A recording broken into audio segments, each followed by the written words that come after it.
Вивчаємо рослини разом. Петрів батіг. Ось так виглядає.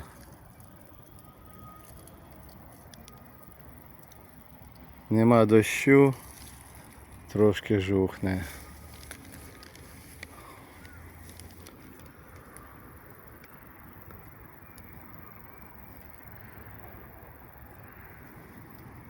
Хто знає, які рецепти, будь ласка, напишіть. Дякую.